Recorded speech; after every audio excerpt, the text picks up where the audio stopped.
Hi friends, అందరికీ నమస్కారం. మీరు చూస్తున్నారు గని ఇంటర్నెట్.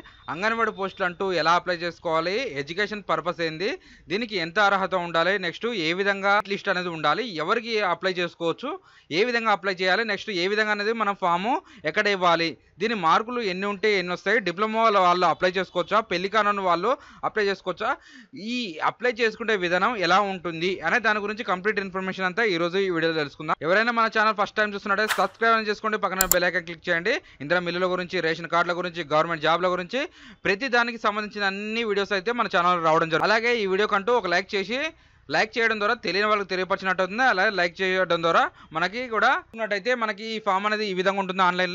ఆన్లైన్లో అనేది ఇప్పటి వరకు చూసుకున్నట్టయితే ఇంతవరకు ఆన్లైన్లో అనేది మనకి ఏ విధంగా అనేది మనకి 8వ తారీఖు మహిళా దినోత్సవం రోజు ఓపెన్ చేస్తారని చెప్పారు. కానీ మరి ఇప్పటి వరకు అయితే మనకి ఈ ఆన్లైన్ అనేది మనకి అప్లికేషన్ స్టార్ట్ కాలేదు.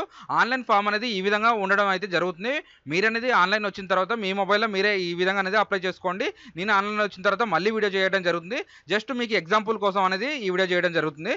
మనకి ఈ విధంగా అనేది ఫామ్ అనేది ఉంటుంది. ఆన్లైన్ ఫామ్ ఈ విధంగా వచ్చిన తర్వాత మీరు అంగన్వాడీ టీచర్కా, మినీ అంగన్వాడీ టీచరా, హెల్పర్ అంటే ఆయమ్మ వస్తుంది. మినీ అంగన్వాడీ టీచర్ అంటేనేమో చిన్న బడి అంటారు, నెక్స్ట్ అంగన్వాడీ అంటేనేమో పెద్ద బడి అంటారు. ఈ రెండిట్లలో ఉంటుంది, మీరు అనేది చూసుకోండి. నెక్స్ట్ వచ్చేసి ఇక్కడ మీ డిస్ట్రిక్ట్స్, ఈ డిస్ట్రిక్ట్స్ అనేది కూడా మనకి గ్రీన్ కలర్ మార్క్లో ఉంటుంది. గ్రీన్ కలర్ మార్క్ అనేది మనకి ఏ జిల్లాలో ఎన్ని ఉన్నాయి అనే దాన్ని బట్టి ఇలా ఓపెన్ అవుతుంది. ఆ గ్రీన్ కలర్ మార్క్ అనేది కూడా మనం సెలెక్ట్ చేసుకుంటే వస్తుంది. ఇప్పుడు అనేది కూడా మనకి ఆ సెలక్షన్లో ఆ రెడ్ కలర్ మార్క్ ఉంది కాబట్టి ఇంకా ఆన్లైన్ అనేది పెట్టలేదు. ఈ విధంగా అయితే ఓపెన్ అవుతుంది. మీ మొబైల్లో కూడా సేమ్ ఈ విధంగా ఓపెన్ అవుతుంది. ఈ లింక్ అనేది నేను ఆన్లైన్ ఓపెన్ కాగానే మన టెలిగ్రామ్ ఛానల్ లేదా డిస్క్రిప్షన్లో వాట్సాప్ ఛానల్లో ఇవ్వడం జరుగుతుంది. అలాగే చూసుకున్నట్టయితే మీకు అంటే ప్రాజెక్ట్ అంటేనే ఏ మండలంలో మీ విలేజ్ పేరు వస్తుంది, ఏ మండలంలో అనేది దాని గురించి కూడా ఉంటుంది. ఇక్కడ సెలెక్ట్ అంగన్వాడీ కేంద్రం అంటే ఇక్కడ డిస్ట్రిక్ట్ సెలెక్ట్ చేయగానే మీకు మండలాలు అనేది రావడం జరుగుతుంది, మీ విలేజెస్ అనేది రావడం జరుగుతుంది. ఆ మండలం అనేది ఆ మండలం సంబంధించిన మీరు విలేజ్ అనేది సెలెక్ట్ చేసుకోవాల్సి వస్తుంది. నెక్స్ట్ ఇక్కడ అప్లికేషన్ నేమ్ అంటేనేమో మీరు ఆధార్ కార్డు ఉన్న బేస్లోనే ఓన్లీ పెళ్ళైన వాళ్ళు అయితే అప్లికేషన్ చేసుకోవాలి. ఇంకా మీరు తల్లిగారి పేరు మీద ఉంటే తల్లిగారి పేరే పెట్టి అప్లై చేసుకోండి. భర్త గారి నేమ్స్ అయితే పెట్టకూడదు. ఎందుకంటే ఆధార్ కార్డు ఒక ప్రూఫ్ ఉండి నెక్స్ట్ ఇది వేరే ప్రూఫ్ ఉంటే మాత్రం మీకు రిజెక్ట్ అయ్యే అవకాశం ఉంటుంది. సర్టిఫికేట్లో మాకు వేరేది ఉంది కదా అని మీరు అనుకున్నారంటే సర్టిఫికేట్లో మనం ఎక్కడైనా చదువుకోవచ్చు కాబట్టి సర్టిఫికేట్లో వేరేదే ఉంటుంది. మీరు ఆధార్ కార్డు బేస్ అయితే తీసుకోవాలి. ఇక్కడ మీ నేము, మీ ఫాదర్ నేము, మీ ఆధార్ నెంబరు, నెక్స్ట్ మీ ఫుల్ అడ్రస్, మీ మొబైల్ నెంబరు, మీ విలేజ్, నెక్స్ట్ ఇక్కడ రెసిడెన్సీ సర్టిఫికేట్ అంటుంది. రెసిడెన్సీ సర్టిఫికేట్ అంటేనేమో సేమ్ క్యాస్ట్ ఇన్కమ్ లానే ఉంటుంది. అది కూడా మీరు మీ సేవలో అప్లై చేసుకోవాలి. అది కూడా రీసెంట్గా ఉండాలి. నెక్స్ట్ ఎలాగనేది మీరు అప్లికేషన్ చేసుకున్న తర్వాత ఇది అప్లై చేసుకోవాలి, ఇది అప్లోడ్ చేసుకోవాలి. నెక్స్ట్ ఇక్కడ వచ్చేసి మీ క్యాస్ట్ ఏంటిది, క్యాస్ట్ సర్టిఫికేట్ కూడా అడుగుతుంది. ఈ క్యాస్ట్ సర్టిఫికేట్ అనేది కూడా మీరు అప్లై చేసుకోవాలి. నెక్స్ట్ మీ 10th ఎప్పుడు పాస్ అయ్యారు అనే దాని గురించి ఉంటుంది.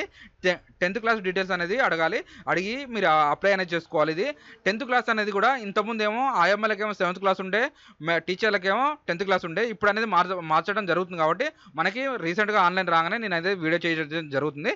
ఇప్పుడు అనేది ఆయమ్మలకు 10th క్లాస్ అంటారు, మేడలకు వచ్చేసి ఇంటర్మీడియట్ అంటారు. దాన్ని బట్టి కూడా ఉంటుంది. ఇదైతే 10th అడిగితే మాత్రం సేమ్ ఇదే విధంగా ఓపెన్ అవుతుంది. 10th క్లాస్ సర్టిఫికేట్ అనేది అప్లై చేసుకోవాలి. మీరు డేట్ ఆఫ్ బర్త్ ఏ విధంగా ఉంది, నెక్స్ట్ ఎక్కడ ఉంది అనేసి కూడా ఈ పాస్ ఇయర్ మార్క్స్ అనేది కూడా ఎంటర్ చేసుకోవాలి.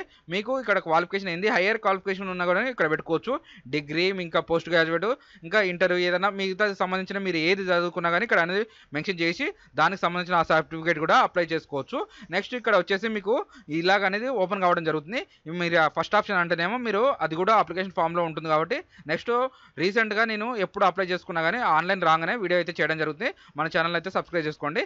నెక్స్ట్ భర్త వారి ఇంటికాడ పేరు మీరు చేయాలనుకుంటే మాత్రం మ్యారేజ్ సర్టిఫికేట్ అయితే అడుగుతుంది. ఇక్కడ మ్యారేజ్ సర్టిఫికేట్ కూడా అప్లై చేసుకోవచ్చు మీరు.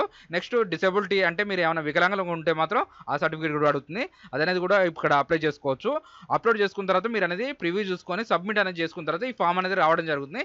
ఈ ఫామ్ అనేది నేను నెక్స్ట్ రీసెంట్గా ఆన్లైన్ అనేది రిలీజ్ కాగానే మనం వీడియో చేయడం జరుగుతుంది కాబట్టి మనైతే ఛానల్ సబ్స్క్రైబ్ చేసుకొని మీరు అనేది ఉంచుకోండి. నేనైతే జస్ట్ మీ ఎగ్జాంపుల్ కోసం అయితే ఈ వీడియో చేయడం జరిగింది. ఇదండి ఈరోజు వీడియో. ఈ వీడియోలో కనుక మీకు ఏమైనా డౌట్ ఉంటే ఖచ్చితంగా కామెంట్ చేయండి. దాని గురించి కూడా రిప్లై చేయడం జరుగుతుంది. Thanks for the watching.